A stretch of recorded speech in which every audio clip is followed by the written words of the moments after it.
आपका एनसीईआरटी का second numerical है, एग्जाम्पल है, सेकंड एग्जाम्पल है। ये बहुत ही इंपॉर्टेंट और बहुत ही प्यारा, मतलब ये बहुत ही प्यारा न्यूमेरिकल है।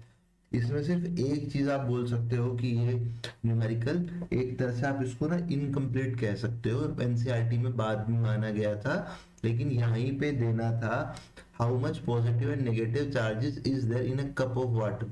तो यहाँ पर इसको ऐड करना था in a cup of water की जगह पे इन 250 ग्राम। आपके एनसीईआरटी में बोला गया 250 ग्राम वाटर, ठीक है। यहाँ पर कप में जो पानी है वो 250 ग्राम है, ये एज्यूम किया हुआ एनसीईआरटी में। क्वेश्चन में गिवन होना चाहिए था कि how much positive and negative charge is there in 250 gram of water, ये क्वेश्चन होना चाहिए था, क्योंकि ये आपको पता होना चाहिए कि कितनी क्वांटिटी वाटर की हमारे पास है, ठीक है। बहुत अच्छा क्वेश्चन है, इसका सॉल्यूशन मैं आपको कराने वाला हूं, बहुत ध्यान से समझिएगा। देखिए, पॉजिटिव चार्ज का बात हो रही है तो मतलब कि नंबर ऑफ प्रोटॉन्स कितने हैं, और नेगेटिव चार्ज की बात हो रही है तो मतलब नंबर ऑफ इलेक्ट्रॉन्स कितने हैं। ये बात एकदम क्लियर होनी चाहिए कि अगर पॉजिटिव चार्ज के बारे में पूछा गया है तो उसका मतलब है नंबर ऑफ प्रोटॉन्स कितने हैं, और नेगेटिव चार्ज के बारे में पूछा गया है तो उसका मतलब है number of electrons 250 gram water में कितने हैं। सिर्फ इतनी सी बात है, ठीक। अब मुझे एक बात बताओ, जब मुझे प्रोटॉन और यहाँ पे इलेक्ट्रॉन की जरूरत पड़ेगी ही तो क्यों ना मैं निकाल लूं। वाटर का जो फॉर्मूला है वो H2O होता है, केमिस्ट्री सब जानते होंगे। तो इसमें अगर मैं ये निकाल लूं कि नंबर ऑफ प्रोटॉन्स कितने हैं और नंबर ऑफ इलेक्ट्रॉन्स कितने हैं, तो मेरे लिए एक काम कंप्लीट हो जाएगा कि मेरे पास आ जाएगा जो मुझे चाहिए। सबसे पहले तो मुझे यही पता करना है कि नंबर ऑफ प्रोटॉन्स कितने हैं, नंबर ऑफ इलेक्ट्रॉन्स कितने हैं, उसके बाद मैं 250 ग्राम वाटर को मल्टीप्लाई कर दूंगा, उससे आंसर आ जाएगा जैसे हमने पहले क्वेश्चन में किया है। तो H2O में कितने प्रोटॉन और कितने इलेक्ट्रॉन होते हैं, H एटॉमिक नंबर होता है 1, और O का एटॉमिक नंबर क्या होता है, बताइए क्या होता है 8, तो एटॉमिक नंबर क्या हो गया 10। तो मैं बोल सकता हूं कि H2O में 10 इलेक्ट्रॉन होते हैं और H2O यानी कि पानी में 10 ही प्रोटॉन होते हैं। इसका मतलब क्या है कि एक मॉलिक्यूल जो है वाटर का, उसमें 10 इलेक्ट्रॉन होते हैं और 10 प्रोटॉन होते हैं। यहां तक कोई परेशानी। अब हमको निकालना गया टोटल नंबर ऑफ, अभी मैं नेगेटिव चार्ज के लिए कर दे रहा हूँ क्योंकि पॉजिटिव और नेगेटिव वो इजी है, उसमें कोई परेशानी आएगी नहीं। पहले हम नेगेटिव के लिए निकाल ले रहे हैं। देखो, अगर हमें मान लो कि हमने टोटल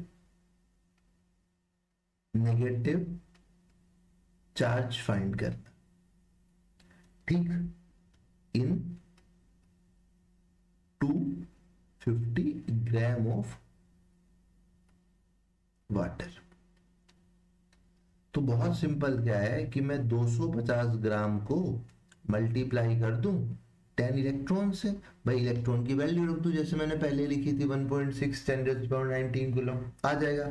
तो ये है, आप इतना करोगे आंसर आ जाएगा आपके पास कि 250 ग्राम पानी में कितने नेगेटिव चार्ज है।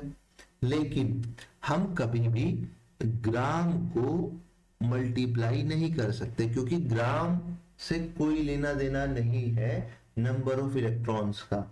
लेना देना किससे है, ये है लेना देना कि इसमें 250 ग्राम में निकालना क्या है कि इसमें 250 ग्राम में H2O के कितने मोलिक्यूल हैं, how much molecule of H2O। तो मैंने यही कहा ना, अगर मुझे ये पता लग जाए H2O के एक मोलिक्यूल में 10 इलेक्ट्रॉन है, अगर मुझे ये पता लग जाए कि 250 ग्राम वाटर में H2O के कितने मोलिक्यूल हैं, तो मैं उसको 10e से मल्टीप्लाई करूं और मेरे पास टोटल नेगेटिव चार्ज आ जाए। सिंपल। अब क्या है कि मेरे पास मास से मोलिक्यूल निकालने का कोई फॉर्मूला नहीं है। तो फॉर्मूला मेरे पास क्या है, मेरे पास है मास से मोल निकालने का फॉर्मूला। मैं यहां से निकालूंगा number of moles present in 250 gram of water, ठीक है। और उसमें अगर मैं एवागेद्रो नंबर का मल्टीप्लिकेशन कर दूंगा तो मेरे पास क्या आ जाएगा कि 250 ग्राम वाटर में कितने मॉलिक्यूल है। ये बात समझ में आई। मेरे पास फॉर्मूला है, मैं 250 ग्राम वाटर का ये निकाल सकता हूं कि कितने मोल प्रेजेंट है 250 ग्राम वाटर में, और उसको अगर मैं एवोगैड्रो नंबर से मल्टीप्लाई कर दूंगा तो मुझे ये पता लग जाएगा कि 250 ग्राम वाटर में कितने मॉलिक्यूल होते हैं। यहां तो कोई परेशानी। इसका फॉर्मूला भी यार आप सिंपल ये भी ऐसे भी समझ सकते हो। यहाँ पे आपको जरूरत क्या पड़ेगी, एक मोल क्या होता है, सबसे पहले आपको ये जानने की जरूरत पड़ेगी। एक मोल क्या होता है, एक मोल होता है mass of 1 molecule of H2O। तो क्या होता है, H का मास क्या है 1, और O का मास क्या है, O का मास है 16। तो कितना मास होता है, एक मोलिक्यूल H2O का मास ऑफ 1 मोलिक्यूल H2O का क्या है 18 ग्राम, ठीक है। तो मैं बताना क्या चाह रहा हूं कि ये होता है 18 ग्राम का मतलब है 1 मोल। भाई क्योंकि मैं यहाँ पे मास से निकालूंगा मोल्स। अब मोल्स क्या चीज होती है सर, ये तो बताओ। तो मोल क्या होता है कि H2O के एक मोलिक्यूल में कितना मास है, जितना मास H2O के एक मोलिक्यूल में है उसको मैं एक मोल बोलता हूं। एक मोल का मतलब है total mass in 1 molecule of H2O, ठीक। तो मेरे पास कितना है 250 ग्राम H2O। तो कितने इसमें कितने मोल होंगे 250, एक 18 ग्राम में एक मोल, 250 ग्राम में कितने मोल 250 इंटू 18 ये मोल। इसका आपके पास सीधा सीधा फॉर्मूला भी है। अगर आपको, मैं फॉर्मूला इधर भी लिख दे रहा हूं, अगर आपको नंबर ऑफ मोल निकालने हैं तो फॉर्मूला है क्या, given mass divided by molar mass, ठीक है, मोलर मास, ये फॉर्मूला है, ठीक है। मोलर मास क्या है, मास इन 1 मोलिक्यूल ऑफ H2O। तो मोलर मास क्या है 18 और गिवन मास क्या है 250 ग्राम। तो ये मोल मेरे पास आ गया। क्वेश्चन आपका हो गया है कंप्लीट। अब इसमें मुझे क्या करना है, जैसे मैंने बताया था कि मेरे पास ये तो मोल आ गया। अब मोल को मुझे अगर मोलिक्यूल में कन्वर्ट करना है तो सिंपल इसमें मैं मल्टीप्लाई कर दूं किसका, एवोगैड्रो नंबर का। एवोगैड्रो नंबर क्या होता है 6.022 10⁻23। ये काम मैंने क्या किया है, ये पूरा काम जो आप यहाँ देख रहे हैं ये है सिर्फ और सिर्फ जो 250 ग्राम मेरे पास था वाटर, उस 250 ग्राम को मैं सीधा 10e से मल्टीप्लाई नहीं कर सकता था। तो मल्टीप्लाई किससे करना है, मुझे पता करना है कि कितने मॉलिक्यूल हैं कितने पार्टिकल्स हैं, उसको मैं सिंपल 10e से मल्टीप्लाई करूंगा और आंसर आ जाएगा। तो मैंने ये मॉलिक्यूल या पार्टिकल या एटम्स निकालनी है 250 ग्राम पानी में कितने मॉलिक्यूल, कितने एटम या कितने पार्टिकल्स होते हैं, ठीक है। अब सिंपल इसको 10e से मल्टीप्लाई कर दो। e की वैल्यू क्या है 1.6 10⁻⁻19 कूलम। यहां तक तो कोई समस्या होनी नहीं चाहिए। अब इसको सोल्व करना है। सोल्व कैसे करना है ये भी मैं बता देता हूं। यहां से पॉइंट हटाया, नीचे 0 बढ़ाई, 10 से 10 कट गया, ठीक। देखो अगर आपके पास सफिशिएंट टाइम हो, आपको लग रहा है कि नहीं मैं तो समय का बादशाह हूं, तो आप कैलकुलेशन करना। लेकिन जिनकी पास समय की कमी है और जो थोड़ा मेहनत का कैलकुलेशन करना चाहते हैं तो पॉइंट के बाद, एक दो पॉइंट के बाद अगर एक दो डिजिट का अंतर होगा तो वो जरूरी है, क्योंकि मेन चीज है आंसर आना चाहिए। एवोगैड्रो नंबर क्या होता है 6.022। तो मैं इसको मैं नेग्लेक्ट करके यहाँ पे, क्योंकि मेरे पास इतना टाइम नहीं कि मैं इतनी लंबी कैलकुलेशन करूंगा एग्जाम में, यहाँ पे तो मैं बता दूंगा कि ऐसे आंसर आया, लो इसको सोल्व कर लेना और इसका आंसर अप्रोक्सीमेटली ये होगा। लेकिन मैं आपको एक्चुअल तरीका बता रहा हूँ किस तरह से आपको एग्जाम में सोल्व करना है। इसको 6 लिख लिया, 10 रेज़ टू द पावर 23, यहाँ पे ये 16 10 रेज़ टू द पावर 19। मैंने क्यों, क्योंकि ये अप्रोक्सीमेट मैंने नंबर ले लिया है, क्योंकि पॉइंट के बाद भी जीरो है, उसके बाद कोई नंबर है। ठीक है, तो 6 3 जा 18 आ गया है। अब मैं इसको सिंपली मल्टीप्लाई कर लेता हूं, 16 इंटू 250, इस तरफ हम मल्टीप्लाई कर लेते हैं,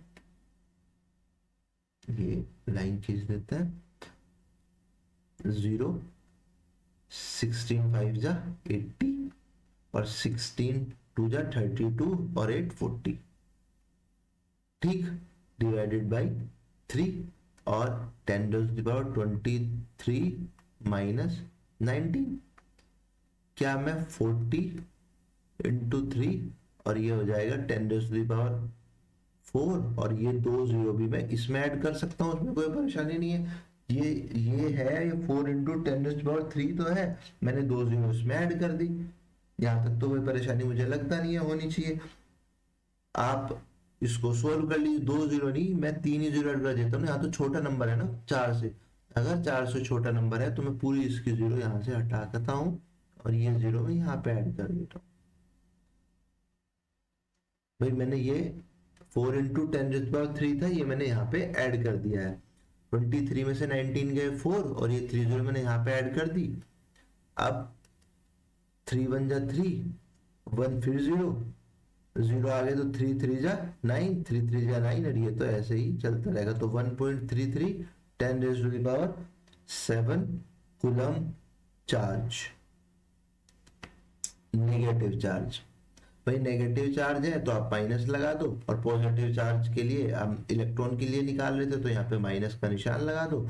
जब आप प्रोटॉन के लिए यानी कि पॉजिटिव चार्ज निकालोगे, क्योंकि दोनों का चार्ज तो बिल्कुल सेम ही होता है, तो आप लिख देंगे प्लस 1.33 10⁻⁷ कूलम।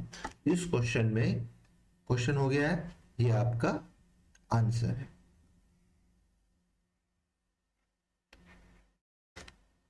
अब देखो इस क्वेश्चन में कुछ भी नहीं है, इस क्वेश्चन में सिर्फ समझने वाली बात क्या है, इस क्वेश्चन में आपको ये समझना था सबसे पहले कि अगर मुझे पता लग जाए कि H2O में कितने इलेक्ट्रॉन या कितने प्रोटॉन होते हैं, तो मैं सिंपली इस 250 ग्राम से मल्टीप्लाई कर दूं, जैसे कि मैंने पहले वाले एग्जाम्पल में भी किया है। जिसने पहला एग्जाम्पल देखा होगा वो इस बात को समझ रहा होगा, ठीक। लेकिन मेरे पास अगर मैं मास को मल्टीप्लाई करता हूँ, मास को मल्टीप्लाई नहीं करते, मुझे मल्टीप्लाई किससे करना है, मॉलिक्यूल से, कितने एटम्स हैं। भाई जितने एटम्स हैं उसको 10⁻10 से मल्टीप्लाई कर दो तो आपके पास चार्ज आ जाएगा। तो अब मेन पार्ट क्या है कि मुझे 250 ग्राम से निकालने हैं नंबर ऑफ मॉलिक्यूल्स कितने हैं 250 ग्राम वाटर में। तो मेरे पास मॉलिक्यूल निकालने का सीधा कोई फॉर्मूला नहीं है। मॉलिक्यूल क्या होता है, अगर मैं मोल नंबर ऑफ मोल्स को एवोगाड्रो नंबर जिसकी वैल्यू है 6.022 10⁻23 से मल्टीप्लाई करूं तो मॉलिक्यूल आ जाएगा। और मोल निकालने का मेरे पास फॉर्मूला है, क्या है, given mass divided by molar mass. Molar mass का मतलब क्या है कि H2O के एक मॉलिक्यूल का जो मास है उसको हम मोलर मास बोलते हैं, जो हमने यहाँ पे ये कैलकुलेट किया है, ठीक है। ये आपको कैलकुलेशन समझ में आई होगी, इतना मैं मान रहा हूं कि ये तो आपको पता होगा कि किस तरह से आप मोलर मास कैलकुलेट कर रहे हैं। हालांकि भाई हाइड्रोजन का मास होता है 1 और ऑक्सीजन का होता है 16, तो ये 18 टोटल आ गया। तो मोलर मास आ गया है क्या 18 और गिवन मास कितना है 250 मोल। अब मैं इसको आवागाद्रो नंबर से मल्टीप्लाई कर दूंगा, ये जो मैंने मल्टीप्लाई किया है, तो यहाँ पे हम लिख सकते थे एक लाइन, आप चाहो तो समझने के लिए ये वाला स्टेप आप नेक्स्ट लाइन में करके, और इसमें यहाँ लिख सकते हैं कि 250 × 18 मैं लिख देता हूँ। अगर आप 18 6.022 10⁻23 क्या molecules present in 250 gram water, और फिर उसमें टोटल चार्ज क्या आ गया, ये मोलिक्यूल, इसमें मैं 10 की मल्टीप्लाई कर दूं, फिर सिंपल कैलकुलेशन है। मैंने आपको समझाया कि आपको एग्जाम में कैसे करना है, वरना आप देखेंगे सब लोग बताएंगे कि आप इसको सोल्व कर लेना, सोल्व करके ही आ जाएगा। लेकिन ये कैसे आएगा, 90% चांस अगर आप मेरे साथ बने रहेंगे तो मैं आपको बता दूंगा कि आपका पॉइंट के बाद भी डिफरेंस नहीं आएगा। और अगर आप खुद से भी ये कोशिश करेंगे ये वाला लॉजिक लगाने की, तो भी आप इजीली बिना परेशानी के सीख जाएंगे प्रैक्टिस करते करते। इतनी बड़ी कैलकुलेशन को आपने सिर्फ 6 किया और कैलकुलेशन कितनी इजी हो गई। ठीक है, ओके।